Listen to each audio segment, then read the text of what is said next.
இலங்கை தொடர்பாக அமெரிக்காவின் மாதிரி வரைவு அறிக்கை மீதான கருத்து கேட்பு கூட்டம் நடந்து முடிந்துள்ளது. இதில் பங்கேற்ற மே 17 இயக்க ஒருங்கிணைப்பாளர் திருமுருகன் காந்தியுடன் நமது மூத்த செய்தி ஆசிரியர் விஸ்வநாத் நிகழ்த்திய நேர்காணலை இப்போது காணலாம். சார், இந்த வரைவு அறிக்கையை பொறுத்தவரையில் மூன்று விதமான விஷயங்கள் முன்வைக்கப்படுகிறது. ஒன்று ஹைபிரிட் என்று கூடிய கலப்பு நீதிமன்றம் ஒன்று, அதேபோல உள்நாட்டு விசாரணை கேட்கக்கூடிய இலங்கை அரசாங்கம். இதில் ஹைபிரிட் என்பது பொதுவாக இந்த இரண்டு விசாரணை முறைமைகளுக்குமே எந்த அளவுக்கு ஆதரவு இருந்தது இந்த கூட்டத்தில்? இல்லை, இதில் இரண்டையும் பிரித்து தான் ஒன்று ஐரோப்பிய ஒன்றிய நாடுகள் கலப்பு தீர்ப்பாய முறை என்று சொல்லக்கூடிய ஹைபிரிட் முறைக்கு ஆதரவாகவும், ஆசிய நாடுகள் இதற்கு எதிர்நிலையில் இருக்கக்கூடியதும், குறிப்பாக சொல்லப்போனால் சைனா, பாகிஸ்தான், ரஷ்யா போன்ற நாடுகள், மேலும் கியூபா போன்ற நாடுகள் உள்நாட்டு விசாரணை முறையை மையப்படுத்தி அவர்கள் தங்களது கருத்துக்களை பதிவு செய்திருந்தார்கள். இலங்கை என்பது இந்த வரைவு அறிக்கையில் இருக்கக்கூடிய சில முக்கியமான பகுதிகளை கூட நீக்க வேண்டும் என்ற ஒரு கோரிக்கையை முன்வைத்திருக்கிறது. இதுதான் இப்பொழுது முன்வைக்கப்பட்டிருக்கிறது. இரண்டு தரப்பும், அதாவது நீங்கள் கலப்பு விசாரணை குறிப்பாக என்ன விதமான அம்சங்களை நீக்க வேண்டும் என்று இலங்கை அரசாங்கம் இருக்கிறது?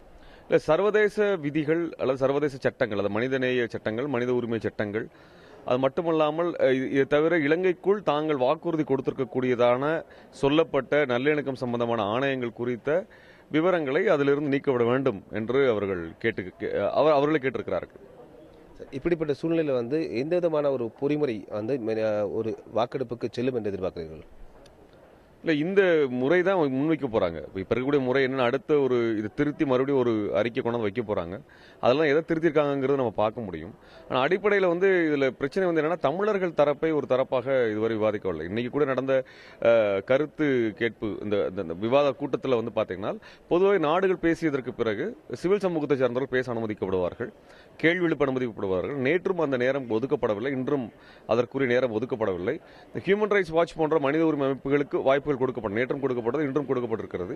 அவர்கள் ஒரு காலத்தில் சர்வதேச விசாரணை வேண்டும் என்று சொன்னவர்கள் கூட இன்று அதை பற்றி அவர்கள் பேச மறுக்கிறார்கள் என்பதுதான் ஒரு கவலைக்குரிய விஷயமாக இருக்கிறது.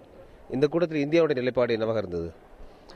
அதாவது இந்தியா எந்த விதமான கருத்தையும் பதிவு செய்யாமல், குறிப்பாக அது கலப்பு விசாரணை முறை என்று வந்த பொழுது அதனுடைய சாதக பாதகங்களை பற்றி விவாதிக்காமலும், அல்லது உள்நாட்டு விசாரணை முறை என்று சீனா முன்மொழிந்த பொழுது அதையும் அவர்கள் எந்த இடத்திலும் தங்கள் கருத்துக்களை பதிவு செய்யாமலும், இலங்கை இந்த ஒட்டுமொத்த தீர்மானத்தை முழுவதுமாக அதில் இருக்கக்கூடிய ஒரு சில சர்வதேச அம்சங்களை நீக்க வேண்டும் என்று சொன்ன பொழுதும் கூட ஒரு எதிர்ப்பு பிற நாடுகளில் இருந்தெல்லாம் கூட வந்தன. ஆனால் இந்தியாவிடமிருந்து எந்த ஒரு பதிலும் இதில் வரவில்லை என்பதை கவனத்தில் எடுத்துக்கொள்ள வேண்டும். இந்தியா இதில் எந்தவித கருத்தும் பதிவு செய்யாமல் இருப்பது என்பது இலங்கைக்கு ஆதரவான ஒன்றாகத்தான் இருக்கிறது.